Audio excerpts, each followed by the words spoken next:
It's time for another edition of We Welcome Your Teams, a podcast about the most unique job in sport, football stadium announcers.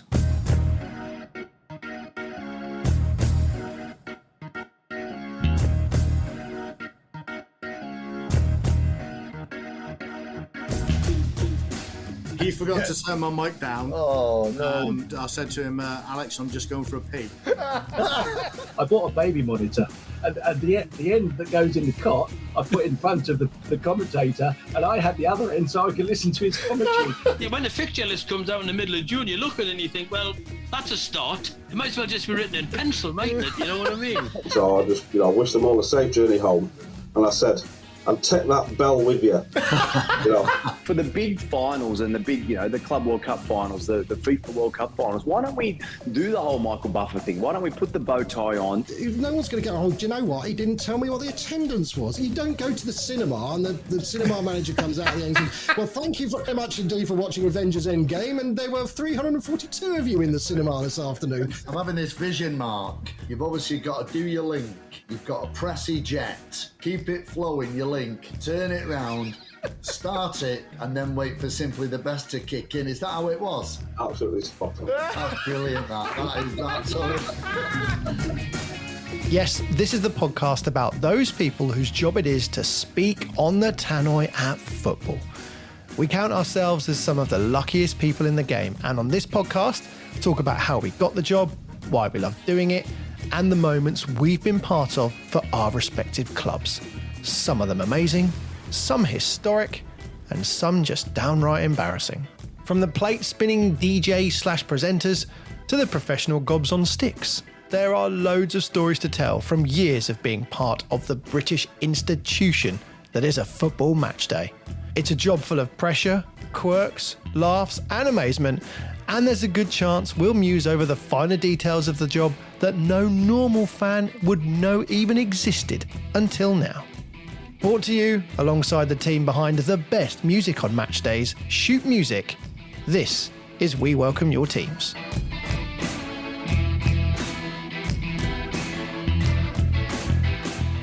Welcome to another episode of We Welcome Your Teams, a podcast about stadium announcers. My name is Rich Hurst. I'm from West Bromwich Albion, and my co-host is here alongside me. Please welcome the voice of Old Trafford, Alan Keegan. How are you, Alan? Good evening, Ricardo. How are you?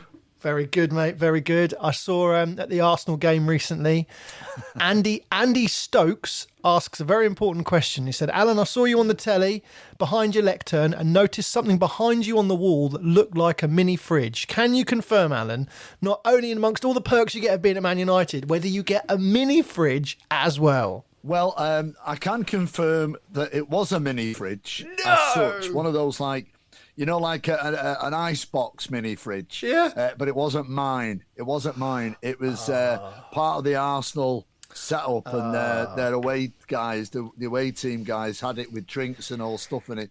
And I have to say, though, they kindly offered me one.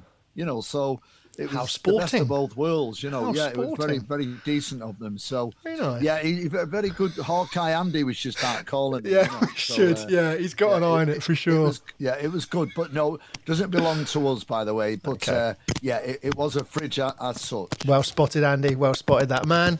A couple other bits and bobs I've noticed recently. First things first, I've got to shout out to whoever the Watford announcer is, because they don't know it yet, but I'm going to hunt them down when we start the West Bromwich Albion charity bike ride in April, where we ride from Vicarage Road to West Brom over the course of a few days before we get there for the game. I'm going to give my Just Giving page a plug because I do it everywhere I go now. Supermarket, if I bump into strangers, standing on the train, waiting to get off. JustGiving.com, Rich-Hurst-Hawthorns-announcer. Help me raise some money for the Albion Foundation, if you would. That'd be lovely. Another shout out to Lewis Costello, the Blackburn announcer, who recently announced he's going on tour. He's a stand-up comedian, and he's got a tour called Full Kit. And the last gig of the tour is a date in Blackburn in September. I hope he's booked that for the international break, Otherwise, that's a proper schoolboy error, not knowing the fixture list before you book your big gig. Also, a big shout out to Tim Clark at Western Supermare. He now has his own leather-bound folder, Alan, following in your footsteps, but he's gone one further and added his own logo on it. Now, yeah, well, thoughts? actually, yeah. I mean, I'm very impressed with that. But you've got to have the folder, none of these clipboards and stuff like that. But I have been offered to put the logo on mine by United, so it might be something that now that he's triggered that. Okay. Up to now, I'd always refused it. When you stick on labels you've got. Yeah. It has to be the super. In fact, what I'm going to do at the next home game, Rich, I'm actually going to do a little video of my folder just to show exactly what it's like. Because it's not exactly leather, but it's a very good hardback one. Because I think one of the guys got one. But it was like a $1.99 job from B&M or something. Yeah, we've talked about that before, haven't we? It can't be a floppy one. It's got to be the full Monty. It's not going to last, mate. Not going to last. But well done to Tim. I'm very impressed that he's actually got a proper folder. Well done, Tim. Also, shout out to Big Lee Nicholson at Leeds United, who recently got caught on some social media videos from the Leeds fans in their game against Millwall when he did the classic announcing the attendance and dropping in the small number that the away fans had bought. Listen to this.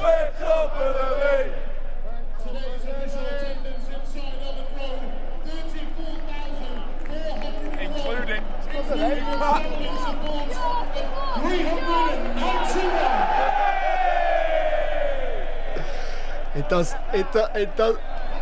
Go on, Big Lee.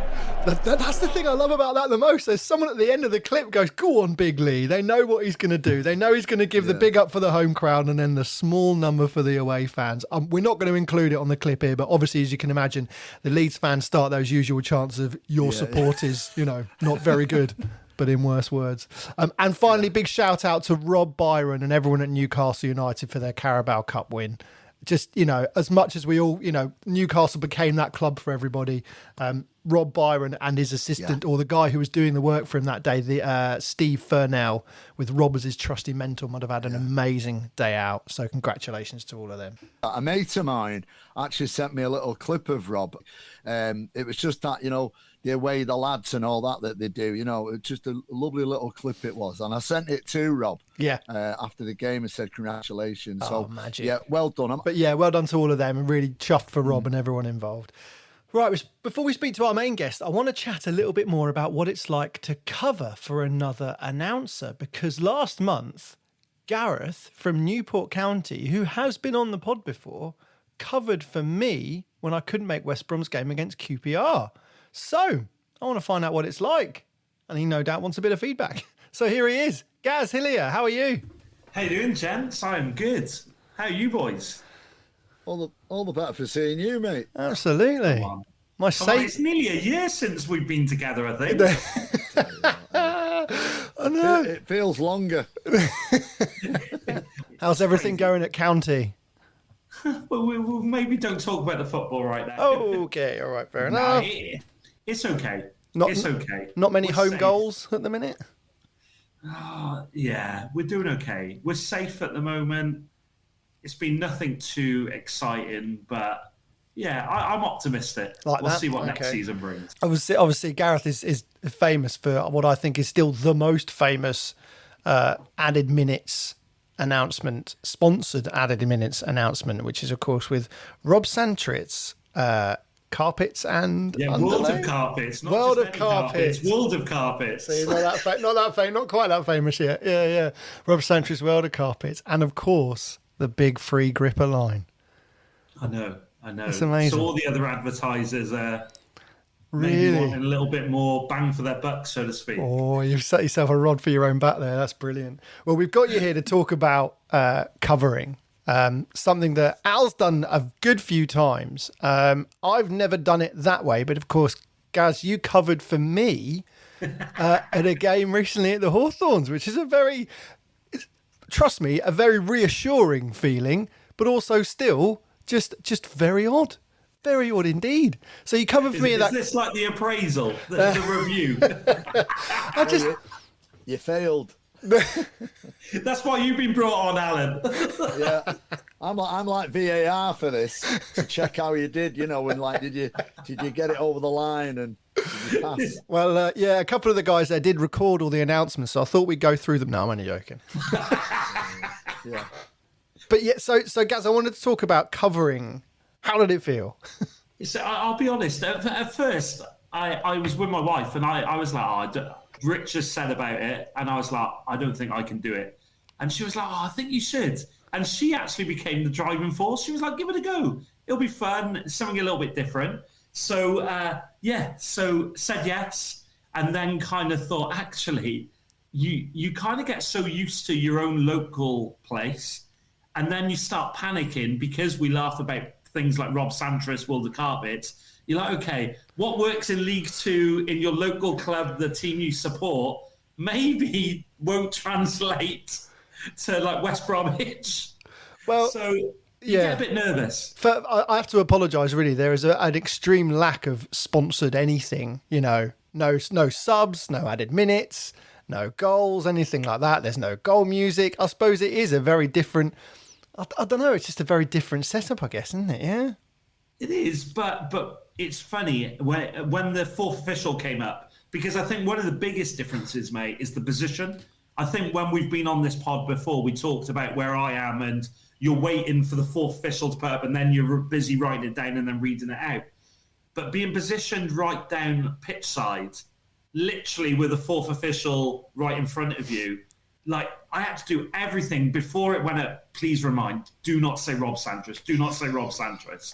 And I think that was the thing I was more nervous about. Was just say the fourth official has said there's 2 minutes. That's all you need to say. Yeah. So yeah, I did wonder. I was like, is he going to accidentally slip into a bit of Rob Santos at the on the added time? It's a very odd experience. Al, you've done it in a couple of places now, haven't you? Yeah, I mean, I've been very, very lucky because, or fortunate, or in the right place at the right time, because a couple of stages. Because the first time I ever covered was at Blackpool, and I used to work at the University of Central Lancashire, and I got a call of what was then like the club secretary, but he did everything, Matt Williams. He did everything from secretary to, media communication. And basically, I think the announcer was, shall we say, on a sort of sabbatical. We won't go into the detail. Okay, I think we're. But anyway, yeah. I got the gig, and it was absolutely brilliant because Blackpool were managed by Paul Ince, who was an ex-United player, albeit he did go to Liverpool, but we won't go into that. And then they played Sheffield Wednesday, and they at the time were managed by Steve Bruce. So Bruce is coming up to me, hugging me. How are you, Alan? Because it's a bit like your gaff as well, Rich. We were pitch side. I don't know if you've seen it. But you're very close to it all. So it was great, And then the second time, going back to working at the university in Preston, Preston North End, I'm there one lunchtime. They start to follow me on Twitter. And I thought, it's a bit funny, what? I can't see what the link is. Anyway, got on with my jobs at uni and did my lecture or whatever I did. And I came back in the afternoon. And I had this sort of long email saying, hello, Alan, blah, blah, blah. We're writing to see if you can fill in for our announcer. He can't do the game on Saturday, blah, blah, blah. We know that you work at Preston and at the university, and we'd love you to be an announcer. And we've also checked with United their fixtures, and you're away. You're away. So would you be willing to come and do it, So again, that was just a brilliant experience as well. One of those things where you're looking at games and you're looking at the different environment, like you're saying there, Gareth. From going from Newport to West Brom, it was quite funny for me to go like from United down, to, no disrespect, but to Blackpool and to Preston, and then my bucket list was doing my hometown of Stockport County. So that was brilliant for Kenny, the legend that's Kenny. Yes, I think Kenny. He's been there about 40 years, and we've had him on the podcast. And it was that was a brilliant experience. But County, Stockport County, you sat right in the middle of the fans. You sat behind the dugouts, and you're in the middle. So it's like a case of like they're looking at you, and it's a community, isn't it? So they're looking at you saying, "Where's Kenny then?" Yeah. You know, how come Kenny's not here? You know, oh, I'm sorry, mate. You know, he's having a holiday. Like, he's asked me to step in. You know, so yeah, no, great experiences, and I get it, Gareth. You know, and it, whatever club you do at whatever level, it's just a privilege of doing it, isn't it? And you know, like I absolutely loved it, Nick, for doing it at Preston and doing it at Blackpool, and like I say, at Stockport County. And last year they asked me at Stockport County, and I think I might have put it on our WhatsApp group, actually. I think so. I think I put it out, Rich. Could anyone fill? And Alex Kirkley jumped on board, the city announcer, so he did it. You know, so I'll tell you what. And is there there must be something in going from, I'm going to be really careful how I say this, but I kind of know a little bit of it. Going from the environment you have at Man United or Man City, where it's, you know, there are a lot of things to follow. There are a lot of rules and a lot of responsibilities. Down the leagues, we all discuss it. There's slightly less of that. Things are a little bit more, you know, flowing, a bit more fluid. This, that, and the other's okay. So was it secretly quite good to drop down a bit and not have so much, you know, so many people, so many TV things, so many things needing all of this stuff delivered exactly like this? Yeah, well, a comparison that I can give you, and I don't want to take away from Gareth because we're here to chat to him, but one of the comparisons I can give you is, yeah, you're right. I mean, I don't want to use the word red tape, but, you know, there's a lot of formality when you're doing the Premier League, and obviously there's lots of other outside factors. I remember it fondly. When you speak, what you say. But an example I can give you that really brought it home to me is I filled in at Leeds, well, I do Leeds Sports Village for the women on a regular basis. And at one of the particular games that I did for the women, Patrice Evra was coming to the match, and he was in the sort of players' tunnel beforehand, and it's in the middle there from where you do the announcements as well. So, you know, like I know Patrice, he'd probably be one of the players that over the years I would have spoke to a lot or have done events with. And I said, how's it going? And he was doing his coaching badges at Carrington, and he just, I think, was filling time, and he went down and to watch the women's game. And I said, Patrice, I said, are you up for a chat? You know, just for a conversation with loads of room on the running order. He went, yeah, no problem. He said, if you want to have a chat. And the difference being that I only had to go to one person at the Leeds Sports Village at the Man United women's game and say, can I do the interview with Patrice? And they went, oh, brilliant, bring him on, you know. Whereas, like, obviously when you're at the other level, it doesn't happen like that. You know, everything's structured, you know, particularly at Old Trafford, everything's nearly timed, you know. Oh, absolutely. You know, Gareth, what about you the other way then? So if I was kind of, I suppose, you know, I'm only talking about in the pyramid system covering down. What was the experience covering up? I think what was really interesting was, like you said, that all that structure around the game was probably a lot more advanced or a lot more put into it kind of thing. So even things like a lot more linked up with the screens, a lot of it was filmed, things like that. So you become very kind of aware, and even by doing it on the pitch, you become a little bit more aware of, if you trip over a word or things like that. So, and I think you kind of pressurize yourself thinking, this is a big game and things like that. So whereas at Newport County, we're kind of hidden away. Yeah. So you kind of just forget that you're talking to thousands of people. You're just doing it. Whereas on the pitch, it's just a little bit more. So I think the things around it, like the things like the scripts, this is when you say different things. But the thing which I really, and maybe sometimes I overcomplicate things, is because you get so used to your players, so used to your kind of way of saying things. So kind of going, how do you do it at West Brom? So even there was one point, the West Brom goal was a penalty. And just before the penalty took, maybe I jinxed it, but I said, well, when he scores, what do you say? Because I forgot to even ask that, because at Newport, I know what we say.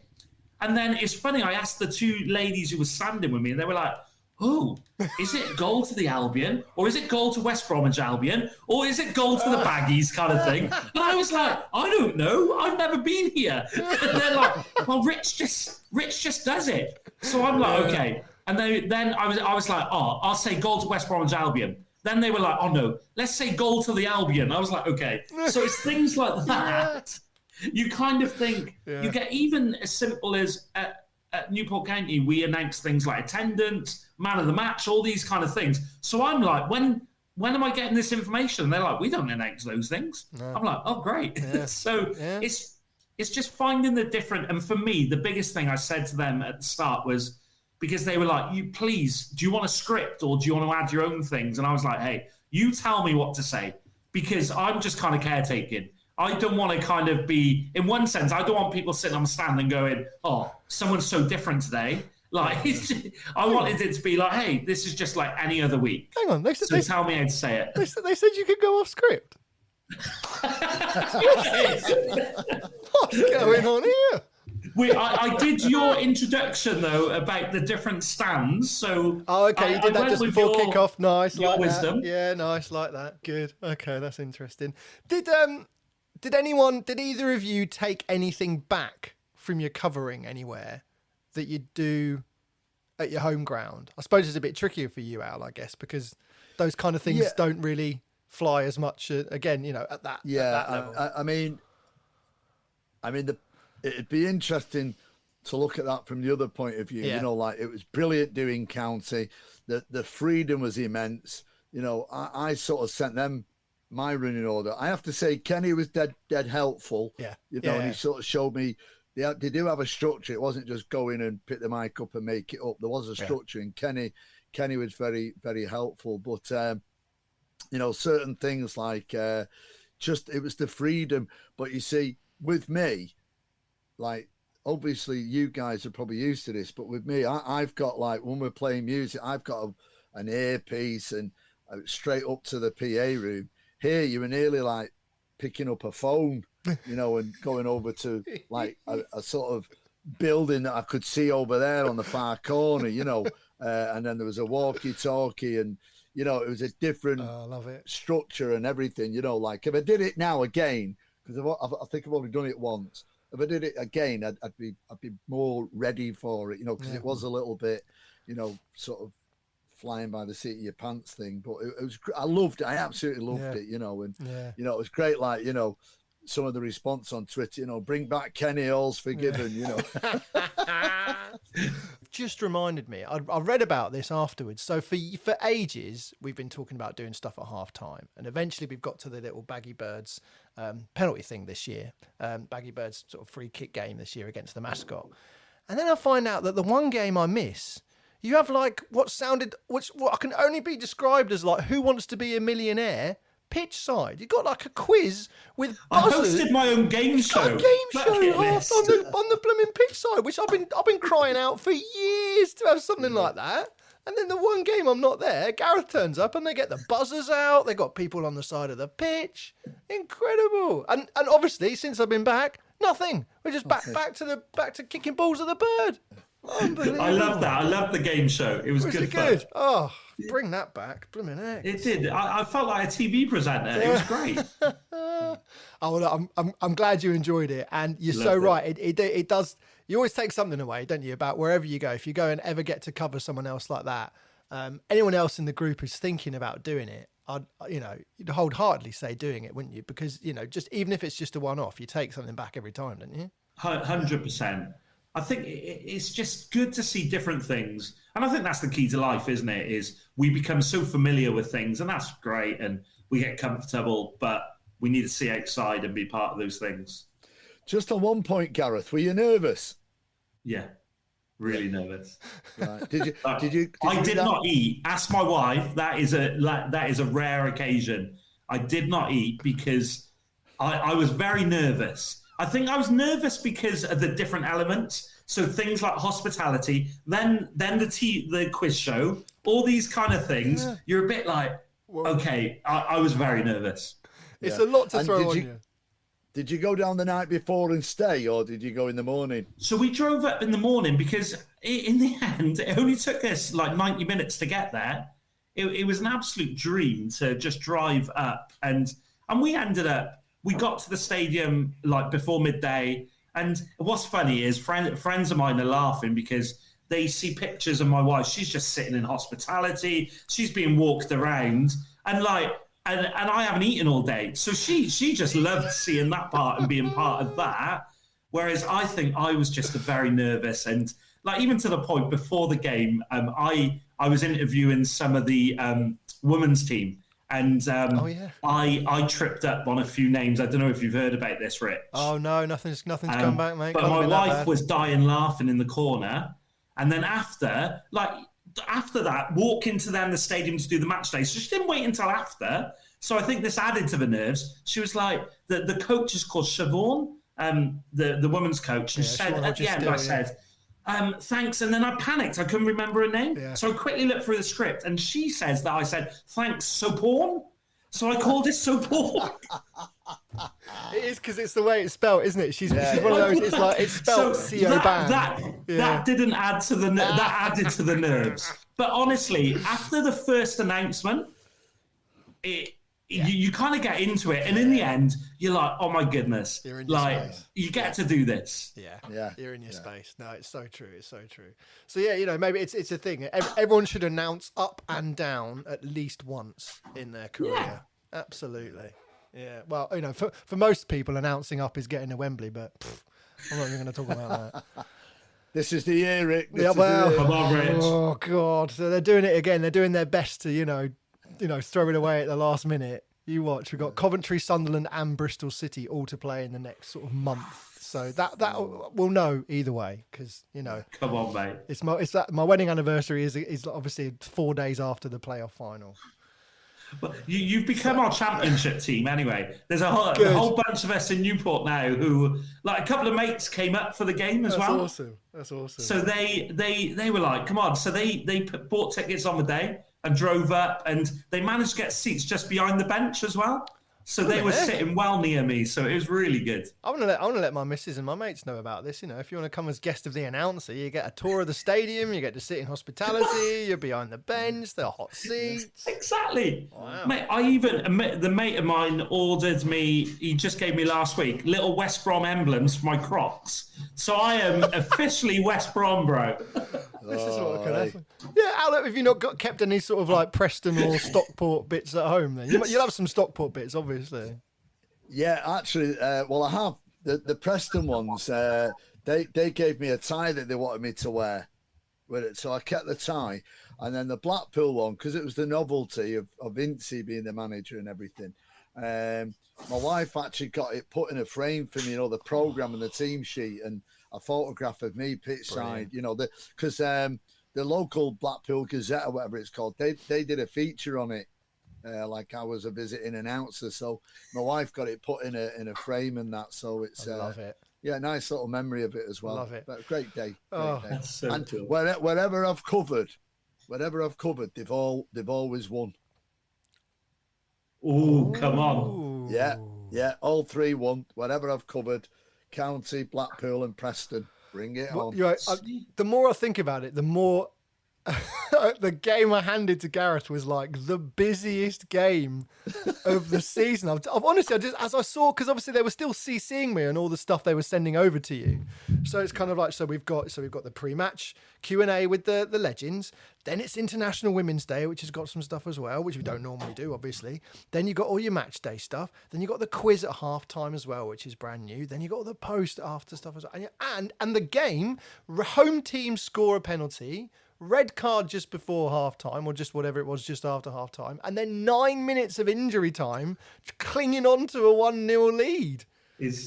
But that was the other thing, was that, like I said, position, where you sit at the Hawthorns is you're more or less with the away team. You're in front of their dugout. Yeah, you're literally in their dugout. Honestly, that was fascinating. Again, being a football fan. Yeah. In the second half, I think I watched them as much as I watched the game. Yeah, you do. Because it was fascinating to hear the coaches. Like, I had to remember a few times because, again, I was getting into it. I was supporting West Brom. And so a few times you're like, okay, stop like banging your hand when a challenge goes in, because all the players are sat behind me and they were not happy when the red card happened. It was just fascinating seeing that side of things. It is a great spot. I mean, I'm very lucky to have sat in that spot for, when Mourinho's been in the dugout, when Pep's been in the dugout, when, obviously Big Sam for visiting teams, people like that, Warnock, oh my days. Yeah, you spend most of your time watching the away bench rather than what's actually going on. It is quite funny, especially if they've got the token shouty man who just loves shouting at the fourth official for no reason whatsoever. But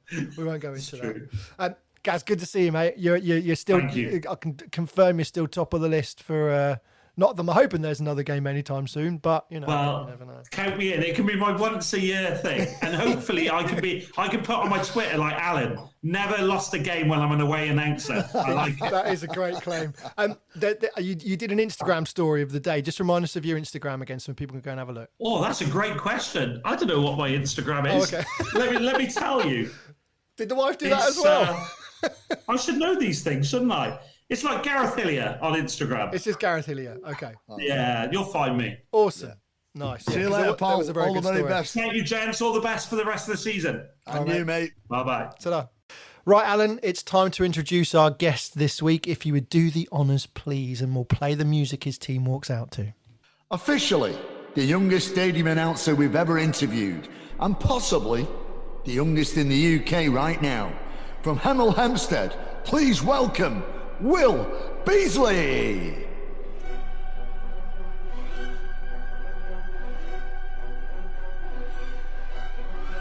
And listen to this, a bit of Ride of the Valkyries for your team walkout.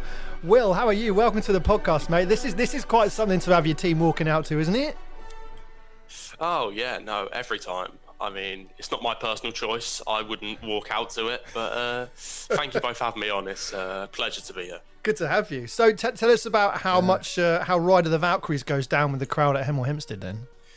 I mean, it gets behind them a little bit. I mean, the attendances sometimes for the bigger games, such as St Albans, because they're our local rivals, they really try and get behind the team. And I think it's all about timing as well, because I'm in the same media box as the rest of the media team. So it's all about timing in that sense. Really, and it works out quite well. Blumenette, we could have a huge conversation about timings and working all that, like with footballers and how hard that is to do. Blumenette, and just give us a bit of a quick lowdown on Hemel Hempsted. I know we mentioned him earlier. You guys are in the same league then as Tim Clark's Western-super-Mare. We are, yeah. No, National League South. We're in about, I think, 10th at the minute, doing quite well. Willie Allenson. So it's bright times ahead, to be honest. And all the media team is voluntary. We do it on a voluntary basis, mainly just for the love of the game, because we really enjoy what we do, to be honest. So, as Alan said in the intro, you're definitely the youngest stadium announcer we've had on the show, potentially the youngest in the UK. How old are you? I'm 16 years of age, nearly 17, in about 2 weeks, I think. So, wow. Yeah, quite good, to be honest. I mean, I know this just goes out as audio, but look at him on there. He's so, compared to you and me, Rich, but more so me, he's got that fresh face and that he's got that sparkle in his eyes and that smile. He's not sort of been beaten dry yet, has he? Well, yeah, he's seen a couple of bad results, but nothing too bad at the minute, so it's not bad. A couple of things we'll check off quickly. When you read the teams out, do you give the home team more gusto than the away team? I would definitely say so, yes. Good. When the away team score a goal, how audible is your announcement of the goal scorer? I'd like to say it's clear, but I don't think it's very loud. That's what I'll say. That sounds about right. Okay, fair enough. I think you'll go far then, yeah. Yeah.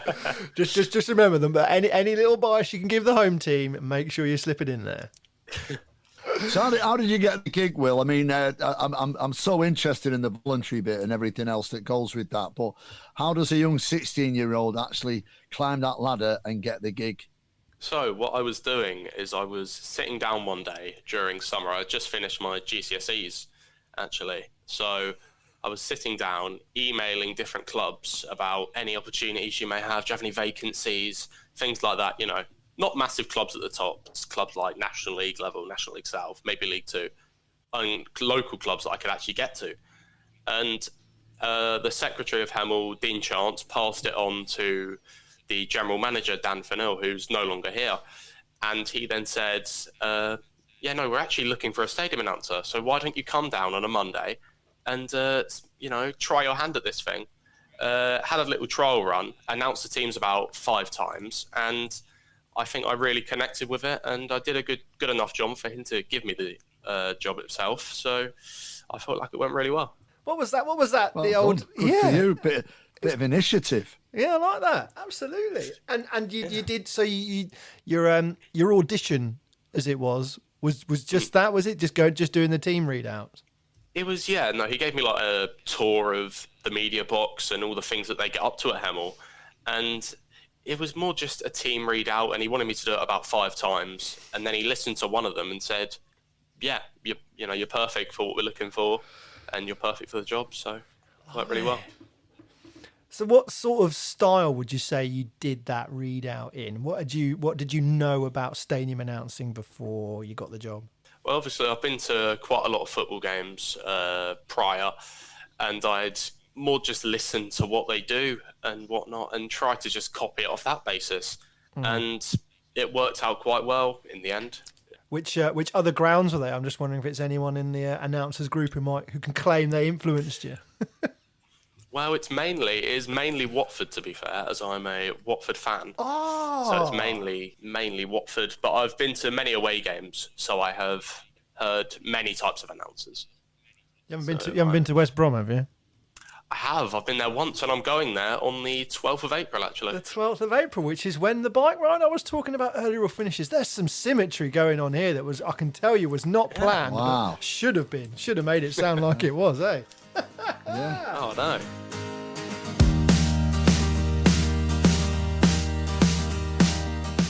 Okay, it's back to the chat with our guest shortly, but first, let's take a bit of time to tell you about why we love working with Shoot Music. They are the #1 music provider to the sport DJ community, and there's no point being a great announcer if there isn't great music to back you up on your match day. So, Shoot Music have a match day DJ service. You sign up for free and get new music sent straight to you because they know that stadium atmospheres need creating and curating. You'll get access to handy instrumental versions, crowd-pleasing remixes, and specialised DJ mixes straight to your inbox, ready for your next match day. So to sign up, email them info@shootmusic.co.uk. Feel free to let them know you heard about them here on the We Welcome Your Teams podcast. This month, the team have sent round some amazing tracks. Here are 3 of our favourites.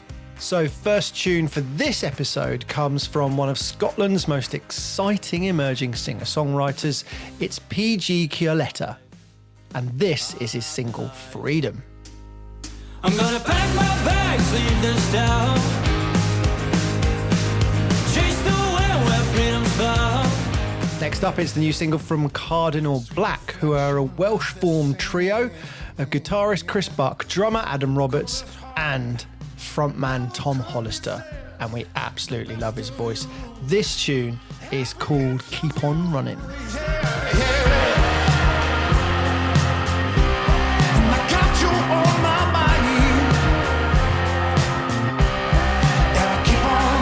Finally, it's the up-and-coming latest single from The K's.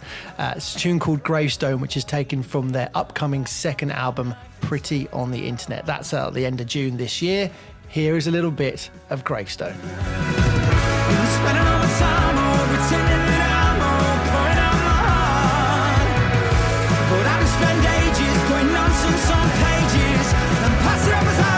And there you have it. All tunes that were sent straight to our inbox just because we're signed up to Shoot Music's Matchday DJ service.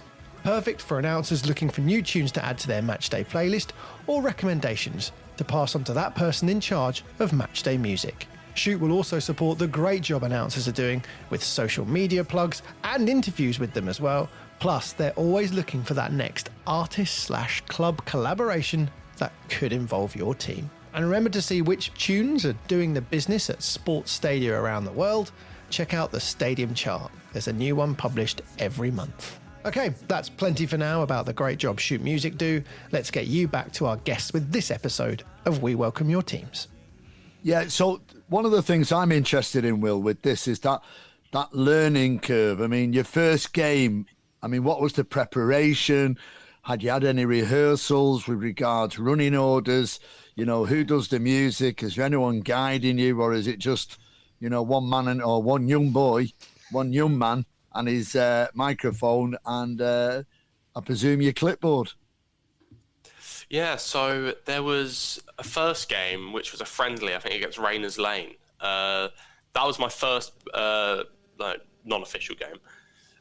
So that gave me a bit of experience, which was good. I did about a pre-match, about 2:15, welcome to the Focus Community Arena. That's that kind of thing. 2:35, I then do make sure to grab your programs, go to the food stalls, a lot of sponsoring kind of thing, as you would normally do. Then I just got a team sheet, read out the teams as you would do normally. I didn't have to make any subs because it was just a friendly. So at that point, I was in the dark about it. And it went quite well. A bit of a problem was that I didn't realise at the time, the microphone we have, you've got to wait a couple of seconds from turning it on. So I went to announce a goal, and all they heard was the person's name. I said, goal for the Tudors, number 9, but they only heard his name. So it didn't go down well on my first try, but it's a learning curve, and I learned that it took a few seconds to turn on. And for my first actual game in the National League South, I think it was against Salisbury, I made a bit of a mistake on my first lineups, which isn't ever good, but I announced, I was like, their goalkeeper, and when I'm looking at the team sheet, the manager's name is right above the goalkeeper. So as opposed to announcing the goalkeeper, I accidentally announced the manager, which thankfully I shrugged off and then carried on. And I think I've had one mistake similar since, which was announcing the wrong goal scorer. But in my defence, the person in the box told me the wrong goal scorer. So I'm not taking much blame for that one. Yeah, exactly. Will, it's always somebody else's fault, mate. It's never yours. It's always somebody else's fault. So you're doing a good job. I'll admit to a mistake when it happens, but that one, I am not taking the blame. Not having that one. Yeah. Although, unfortunately, if it ever happens, what tends to happen on social media is people do believe it is your fault, and there are a lot. You'll get to learn there are a lot of other things that people tend to put down to you. So if the CD skips somewhere, even if someone else is doing it, if the mic cuts out halfway through, it's always your fault, unfortunately. Oh, I know. I've got to learn that. So, thankfully, I've not had many of those moments. I think those are the only 2 that are memorable. So far, it's been relatively smooth sailing, which is good. Yeah. And what do you remember feeling after that first game? Especially about the fact that you had this role, and I suppose you'd now had this experience of a first proper match day. I feel my confidence shot up massively, to be honest. It was just at an all-time high, really, because it gives you, you feel like you've done something, and it gives you that, sense of, I'm not sure how to put it, but kind of courage, I feel like. And you've gone out there, you've done something you've never done before. And I think not just with announcing, but in anything you do in football, even if you've done videography or journalism, things like that, not just stadium announcing, you can feel a sense of pride in yourself. Very true. Really well said, mate. So look, I want to get a little bit techie, I suppose, about your setup, and Alan will be very keen to know this. Whether you have a clipboard or a leather-bound folder, or maybe just one particular printout bit of paper. What's your setup? No, have you got one of those? Actually. Have you got one of those fancy headset microphones you're wearing now? Because that does look good. Yeah. Oh yeah, no, but I don't actually. So I have just a regular microphone with no, nothing over the top of it. Just a basic old microphone which I speak into, and my notes for the game I actually make up myself. I have a lot of freedom in that sense. When you're working at Hemel, I make it up myself on my notes for my phone, and then I literally read off my phone. Oh, off your phone. Do you never get worried about screen lock halfway through? No, I don't, because I keep tapping it just to make sure, all the time. You do. I'm so paranoid about that. I'm in a box. I'm not out when normal stadium announcers would be. I'm not pitch side. I'm where the scoreboard is. I think I'm just above or below. I can't really remember, but I'm above or below the scoreboard. So I have a lot more time in that sense. I'm not, pitch side. But the annoying thing about that is fourth official, me and him never really get on because they put up the subs board. Sometimes they might do it late and whatnot. I'm just stressing. I'm like, get the board up, tell me the subs. Same with added time as well, because might be a time where I don't really see the sub or see the added time, and I have to go to the person in the box called Ollie. He's like, how much the add on? And then I've got to announce it quickly. So yeah. Oh, mate, honestly, I could chat to you all day about fourth officials if you want. I thought it was just us in the Championship with all the guys who were like keen to get in the Premier League, but no, it happens down there as well. I can believe it. I know they never hold the boards up quick enough. And look, we're lucky where we sit. We are pitch side, and technically, if we look quick enough and we work it all out, we can see them pass the cards in. You can see the numbers on the cards. Yeah, sometimes they'll let us see the cards. Sometimes they won't, but you can see the player getting up. You get a much better idea. But obviously, I'm guessing where you are, the only way you find out about the subs is when the ball goes up. Is that right? Yeah, literally, when the board goes up, that's when you find out. So you have to try and get it out quickly. Plus the mic delay as well of about a couple of seconds. Oh, God. You need to... It's stressful. I'm getting stressed for you now. Yeah. I know, but I know that you have to, your pitch side, and you get a lot of pre-warning when you're higher up. Because I went to do a bit of shadowing for Charlton Athletic. Oh yeah, Brian. Yeah, with Brian. So I actually did a couple of pieces there that I put on my Instagram and Twitter. What about the music, Will? I mean, how do you how long? Well, let's start at the beginning. What time's your first? If it's at 3:00 kickoff, what time's your first link, and what does it entail, and the music and all that? Who decides on all of that and the build up to the 2:55, as Rich calls it? Yes. So my first announcement that I'd normally do is at 2:15. That's when the teams come out for warm-ups. That's my first proper announcement if it's a 3 p.m. And the music would usually come on about 2 to 2.5 hours before. I'm not the one that sets that up. There's someone else in the box that does that, who does a bit of journalism pieces, and a couple of videographers go in there as well. So they set that up, and they used to put the Spotify link on the group, so we could basically put whatever we wanted on there. That was about for a couple of match days, and then they just sacked that off, and we just didn't have any free reign over that anymore. I mean, I'm sure a few people do, but I don't, at least, so I'm quite disappointed in that sense. I wanted to put more music on there. But sometimes I think it can be an added burden when you're stadiuming announcing to be also massively concerned and having to sort the music out. I think sometimes it is nicer to be able to just worry about the announcing. I agree. I totally agree, because there's times when I have to announce. I think for the derby, when we played St Albans, I had to click play on the walkout song, so I have that to do as well. I have to get all that up before and whatnot, and I think I did it by like a second late. Usually we get a call saying they're coming out now, they're in the tunnel. We didn't get that, so they came out like a couple of seconds late, which wasn't great, but we moved past it. We had a great time in the end, so in the end it all worked out. What's your average attendance, Will? So it varies. At the start of the season, it was around the maybe 750, 800 mark.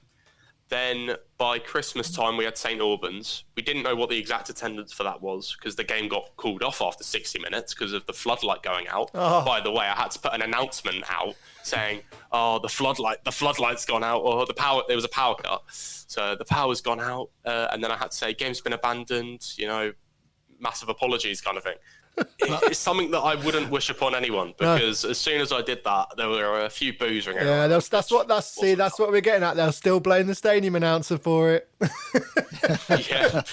yeah, exactly.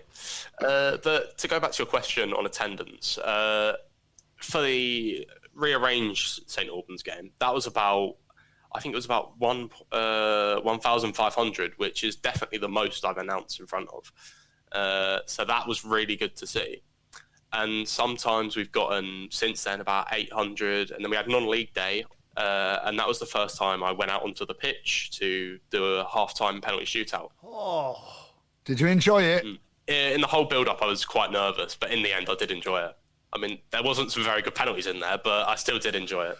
So look, tell us about your team. I want to know about you when you announce your your goal scorers? Is there a player that's got a really good name to announce? We call it syllable-tastic on the podcast. I'm a big fan of the name Brandon Beasley. I think that's the fact that it's 2 B's. I quite like that. Yeah. There's a couple of tougher ones that we had at the club in earlier. There's a guy called Ichofano, but it was spelt absolutely horrifically. On paper, it looks atrocious. I mean, you guys have definitely dealt with more tougher names than I have, but in that sense, it was not fun. Just speak to the man who's done 5 substitutions for North Macedonia at Old Trafford. He can tell you all about that. Oh, no. Yeah, that sounds bad. Still having nightmares, Will. Still having nightmares. We discussed it on here. We won't take your time away. Yeah, let's not bring those memories come flooding back, eh? So Brent, how do you say his name again? Brendan? Brandon Beasley. Yeah, he's been very prolific this season. I do like the sound of that. Great to see. That is pretty syllable-tastic, to be fair. He's from Montserrat, actually, Wow. which is quite a weird nation for Hemel, put it that way. Yeah. Yeah, I've had that a couple of times, which is good. I had one in the derby when he scored. So Really? Yeah, no, talking about the derby, I had a 95th minute winner for the derby game, which was amazing. Were you professional, Will? Were you professional when you announced it? I mean, you have to be, but put it this way, my emotions did kind of overcome myself. Yeah. At times. It was very hard. A bit of yelling, I think. Yeah. I'm intrigued by, you're all volunteers, so are you all in the same sort of PA room, and who else is there with you? So at the start of the season, there were 3 of us. Now one of them's gone off to do some work at Stevenage, which is very impressive. Very impressive. Yeah, Jay Drakford there is brilliant. Yeah. Definitely. And now there's only 2 of us that are in the room for the match days. Obviously, they all come in prior to the game, all the videographers and whatnot, so that sometimes it could be about 5 or 6 people in there. And then when it's the match, it's just us 2. Then afterwards, they can come back in there to get all their stuff. So it gets quite packed in there as well. And it's not the biggest of rooms, so it's not great, but oh well. And what's your ambition for the future? I presume it's to be the announcer at Watford, is it? I mean, that is definitely a dream, but I mean, Watford, or I don't really care who the club is, as long as it isn't Luton, to be honest. But, the rivalry comes out. You can't. It has to. Yeah, but imagine if the only stadium announcer job available going was Luton. What would you do? Wow, I've been asked that a couple of times, but I don't know. I probably would say I don't know. It's a tough one. Yeah, I think if I'll have to see what their level is at that point. Will, I have to confess, lifetime United fan, season ticket holder, and I worked at Manchester City before United. So, wow. And I always say, great memories. Yeah, great memories. And if I'd never have worked at City, Will, I'd never have got the job at United. So, never say no, mate. Enough. No, fair enough. But, dream is to be the stadium announcer at Watford, and I'm going on to a sports broadcasting course at UCFB University, which I'm sure you guys would have heard of. It's a sports uni at Wembley. The old evening games don't get in the way of homework, do they? That's no, they don't actually. It would be a first, yeah. Because I have college on Monday, Thursday, Friday, and the midweek games are usually on a Monday night for National League South. They're not Tuesday and Wednesday traditionally. So, no, it doesn't actually. So nice. I can go home knowing that I don't have college in the morning, so it's even better. Yeah. Oh, God, that is the first. And just a quick one. The college you're going to, do you say it's at Wembley? No, that's the one I'm planning to go to, the university. Right. The college is at West Harts Watford College. Right, okay. I don't know if you guys would have heard of it. But the next step up is basically studying at Wembley. And it's literally next to the Wembley Stadium. So of course, it's all linked in. I'm very familiar with it because there were courses as well at the Etihad. For the same, there was. They're all linked in, and I think they're abroad as well. So, because I used to teach at the University of Central Lancashire, and we had a great journalism course there, UCLan. It's got a good reputation, that course. I'm having a horrible vision here that Will, with his year under his belt, doing his thing at Hemel Hempstead, is going to pop along to his course next to Wembley. He's going to mention he wants to be a stadium announcer. Next thing you know, he'll be inside Wembley on the mic having a go before I've even got anywhere near it after 10 years. I can just see it happening, Will. You just know it's going to happen. That's a brilliant vision, if you ask me. Not a horrible one, but thing is, Will, every announcer we speak to, more often than not, has done a gig at Wembley, which the guys will all tell you is pretty much the pinnacle. You get to do your home club week in, week out. It's incredible. But should your club get to Wembley, especially in the cup final or the playoff final, all announcers get a little 6-7 minute segment on the pitch. And for a lot of us, that's the pinnacle. That's your biggest gig ever. You don't know when it's going to come. And I'm 11 years in and still waiting. And I can see it happening now before you're going to pop up out of nowhere, waving your coursework. And they'll be, come on in, lad. Come on, have a go. Yeah. You can just see it, can't you? Well, that'd be great, wouldn't it? Honestly, mate, you'd love it. See what happens. Yeah, you'd love it. So how much are you enjoying life as an announcer? What's it like? What do people think of the fact that you're the announcer at Hemel Hempstead? Not much has changed, if I'm honest, but it is brilliant. I'm really enjoying it. Not just because it's voluntary. Nothing that I do is about the money. I really enjoy doing it anyway. And the people that are there, I'm really starting to link well with them. And it's also great for experience and for the CV. If any future stadium announcement jobs do become available, then that would be, I'd have a leg up kind of thing. That's very true. They don't come around very often. You'll find most of the guys who have them will cling on for dear life. Yeah, and they definitely don't want a whippersnapper like you coming in, Will, because you're going to be very good, mate. I'll tell you something now. You're going to go to the top, mate. You will make it to the top. You are going to do so well, and we look forward to listening to you. No, you will. Look, if you want any tips, Will, this is the place to do it. So you've got Alan Keegan, who 25 years on the microphone at Old Trafford. So he's seen it all. But I just wonder if there's anything you want to ask him. Do the nerves kind of stay with you as you go through the years? You've done it for so long. Do the nerves stay with you? Do they, fade at some point? Right. On a personal level, I think it's good to still have nerves. You need to have, the butterflies because it keeps the adrenaline running. And every time I step on that pitch at Old Trafford, there's always that nervous excitement. And I think it's important you always have that because otherwise it's very, very easy to slip into complacency. And once that happens, you're on a slippery slope. So I think nerves are a good thing that as long as they're controlled and, it's you've got that excitement because you're doing a job you love.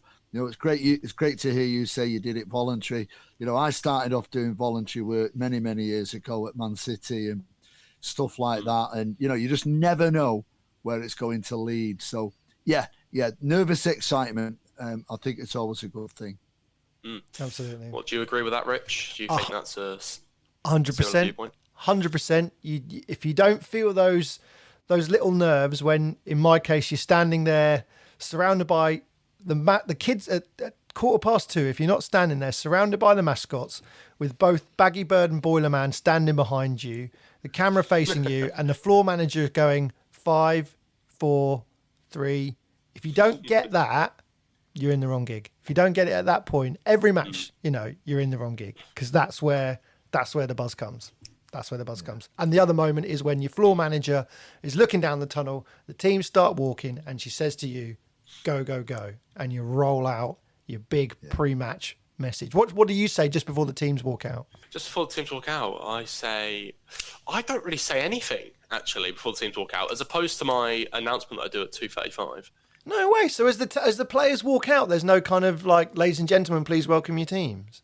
No, it's more the music. It's the music, and then I say, ladies and gentlemen, please welcome to the Focus Community Arena, and then I go on, say, league sponsors, Vanarama, things like that. Okay. Then I said the lineups. Then I say at the end, come on, you Tudors. So you do get a bit of come on, you Tudors. I was going to say, otherwise, we need to get you a phrase. You need to get you that pre-walkout phrase. Any little final bits of wisdom you want to pass on to young Padawan here? Well, he's a very confident young man, and I'm very impressed with him. And slightly worried. I'm thankful. I'm thankful I'm at the end of my sort of career regarding the announcement. Because if you were coming through, I'd be very worried. So, no, good luck to you, Will. You sound like you've got your head on your shoulders. You've got the right about. Good luck to you. I'm very, very impressed the way you speak, the way you deliver yourself. You're very mature for a 16, nearly 17-year-old. And I look forward to watching your career progress. And I've just followed you on Instagram. Oh, thank you. There he is. Yeah, I noticed you always post some really cool stories of the game. So keep doing that, Will, and keep doing what you're doing. But just set all your eyes on Watford and nothing further north, please. I'd be very worried if I was the Watford announcer. Yeah, I'm now more intrigued to speak to them than ever before. Not just because of the bike ride I'm doing with the Albion, but also because I've just met the guy who's after your job. Yeah. So finally, Will, what's the best thing about being an announcer? The best thing, it's that. I mean, I know it's probably a bit cliche. I think you've probably heard many people say it before, but it's that. The fact your voice is being broadcasted, it's the fact of the nervousness before the game. I feel like that's the main thing. It gets you up for it. And I feel like that's the most important thing. And knowing you can make a big difference to the crowd and the ground itself, I feel like that's the main thing. And I feel like that would definitely be more applied to the larger crowds as opposed to those people at the Focus Community Arena. Good stuff. Well said. And we'll get you in the Guinness Book of Records if we can as well. Before that 17th birthday. We've only got a couple of weeks. Yeah. Yes. Whilst he's still young. Nice one. Will, thank you very much. Congratulations. Very good debut appearance. Good work there. Thank you. And best of luck for the rest of the season. It's a real pleasure. Good luck. Yeah, best of luck for the rest of the season to everyone at Hemel Hempsted. And we'll see you soon somewhere. Probably Watford. See you both soon. Thank you to our guest for being on the show this episode, and thanks to Alan Keegan as well for being my co-host. And thank you to you for listening. And a final thanks to Shoot Music for their support with the podcast too.